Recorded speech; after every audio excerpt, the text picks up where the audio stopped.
உங்க பாஸ்போர்ட் கவரை இந்த மாதிரி நேமோட கஸ்டமைஸ் பண்ணி தராங்க. தாய்லாந்துல இந்த தாத்தா தான் இதெல்லாம் கஸ்டமைஸ் பண்றாரு. அந்த சைடு போனப்போ இந்த கடையில ரொம்ப கூட்டமா இருந்தது.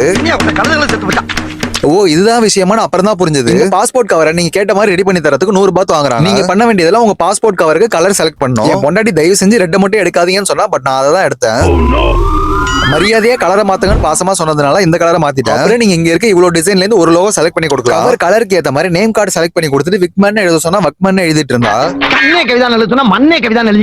உங்களோட நேம் கார்டு எங்க இருக்கணும், லோகோ எங்க இருக்கணும்னு சொல்லிட்டீங்கன்னா பக்காவா டேப் போட்டு அந்த அங்கிள்கிட்ட கொடுத்துருவாங்க. ஃபர்ஸ்ட் நம்மளோட நேம் கார்டு இந்த மாதிரி ஃபில் பண்ணிட்டு அப்புறம் எல்லாத்தையும் எங்க ஃபிக்ஸ் பண்ணுமோ அதெல்லாம் இந்த மாதிரி சுத்தியில வச்சு மார்க் பண்ணாரு. பார்க்க எனக்கு எப்படி இருந்ததுன்னா, கண்டிப்பா இது நல்லா வந்தே ஆகணும். ஏன்னா நம்ம சேனலோட நேம் கொடுத்துருக்கேன். அதை ரெப்ரசென்ட் பண்றதுக்காக தான் மேல கேமராவும் கொடுத்திருந்தேன். என்னோட கலர் செலக்ஷன் நினைச்சா எனக்கே ரொம்ப பெருமையா இருக்கு. ஏன்னா பார்க்கவே அந்த அளவுக்கு நல்லா இருந்தது. பட் என்ன பண்றது, எல்லாமே நல்லா தான் செலக்ட் பண்றேன். பட் ஒரே ஒரு விஷயம் மட்டும் மிஸ் ஆயிடுச்சுங்க.